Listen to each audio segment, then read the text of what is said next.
एक दिन टार्जन दरख्त पर झूल रहा था कि तोता मिट्ठू आया और बोला, टार्जन, आज जंगल में स्कूल खुलने वाला है। टार्जन हंस पड़ा। अरे, जंगल में भी स्कूल? लेकिन वाकई जंगल के बीच एक खुला मैदान था। वहाँ तख्ती लगी थी, जंगल पब्लिक स्कूल।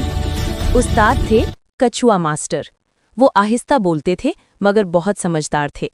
पहला पीरियड था दौड़ना कैसे नहीं गिराना। चीता फौरन भाग पड़ा और धड़ाम, सब हंसने लगे।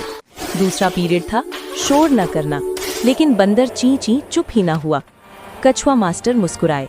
अचानक जोर की आवाज आई, दरख्त गिरने लगा, सब जानवर डर गए। टार्जन फौरन आगे आया, रस्सी फेंकी, हाथी ने सहारा दिया, परिंदों ने खबरदार किया, सब मिलकर दरख्त बचा लिया। तब कछुआ मास्टर ने तालियां बजाईं और बोले, आज का असल सबक यही था। सब हैरान। टार्जन बोला, कौन सा सबक? कछुआ मास्टर बोले, अकेला तेज होना काफी नहीं, मिलकर समझदारी से काम करना असल तालीम है। ये स्कूल हमेशा के लिए बंद हो गया क्योंकि जानवरों ने सबक सीख लिया। टार्जन हंसा और बोला, जंगल ही हमारा सबसे बड़ा स्कूल है।